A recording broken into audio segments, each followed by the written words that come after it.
Hello, I am Dr. Rajshree Chatterjee, Associate Professor, Department of Journalism and Mass Communication, Jagannath University, Jaipur.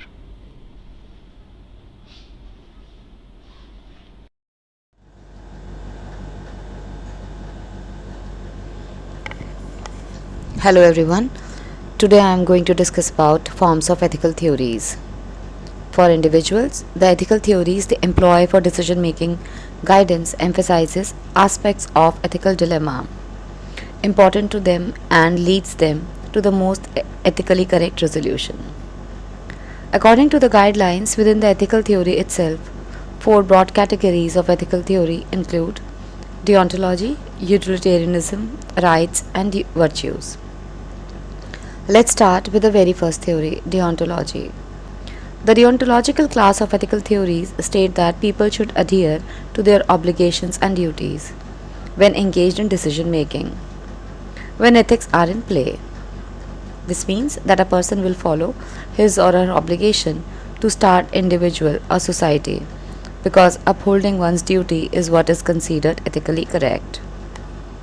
For instance, a deontologist will always keep his promise to a friend and will follow the law.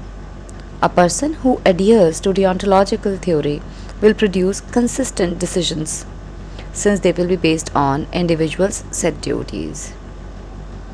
Deontology contains many positive attributes, but it also contains flaws. One flaw is that there is no rationale or logical basis for deciding an individual's duties. For instance, a business person may decide that it is his or her duty to always be on time to meetings, although this appears to be something good, but we do not know why the person chose to make this his duty. Ask people what reasons they might provide for this behavior. Sometimes a person's duties are in conflict. For instance, if the business person who must be on time to meetings is running late, how he or she is supposed to drive? Is speeding breaking is a duty to society to uphold the law? Or is the business person supposed to arrive at the meeting late, not fulfilling the duty to be on time? Ask students how they would rectify the conflicting obligation to arrive at a clear, ethically correct resolution.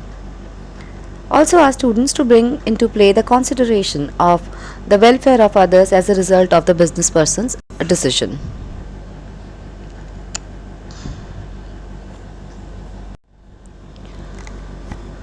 Next point is utilitarianism. Utilitarian ethical theories are based on one's ability to predict consequences of an action. To a utilitarian, the choice that yields the greatest benefit to the most people is the one that is ethically correct. There are two types of utilitarianism: act utilitarianism and rule utilitarianism. Act utilitarianism describes precisely to the definition of utilitarianism. A person performs the acts that benefit the most people, regardless of personal feelings or the societal constraints such as law.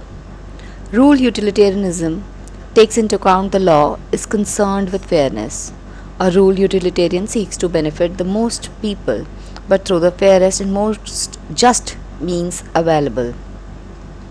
Therefore, added benefits to rule utilitarianism are that it values justice and includes beneficence at the same time. Both act and rule utilitarianism has disadvantages. Although people can use their life experiences to attempt to predict outcomes, no one can be certain that his or her predictions will be accurate. Uncertainty can lead to unexpected results, making utilitarian decision maker appear unethical as time passes, as the choice made did not benefit most people as predicted. Another assumption that a utilitarian decision maker must make concern his or her ability to compare various types of consequences against each other on a similar scale. But comparing material gains such as money against intangible gains such as happiness is very difficult since their qualities differ to such a large extent. An act utilitarian decision maker is concerned with achieving the maximum good, Thus, one individual rights may be infringed upon in order to benefit a greater number of people. In other words, the act utilitarianism is not always concerned with justice, beneficence, or autonomy for an individual. If oppressing individual leads to the solution that benefits a majority of people. The third theory is teleological theory based on consequences. The teleological theory based on consequences have a starting point within the stand that the most correct ethical decisions are those that produce the best consequences. Within this theory, in comparison of deontology, there is no question if some practice or politics is good or bad, but rather it asks if it gives good positive results. For example, the right of the public to know in justifying the publishing of illegally recorded conversations. Focusing on the decrement of the damage, the journalists have a moral obligation to inflict only damage that is necessary to put the news within the certain context.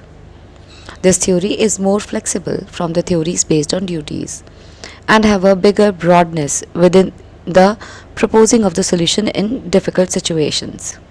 However, there are opponents of these theories who argue that this theory is relying too much on unknown results and predictable powers of moral agents. How, for example, can we know the government decision to not to publish key information that is related to state security will be in the best interest of the people?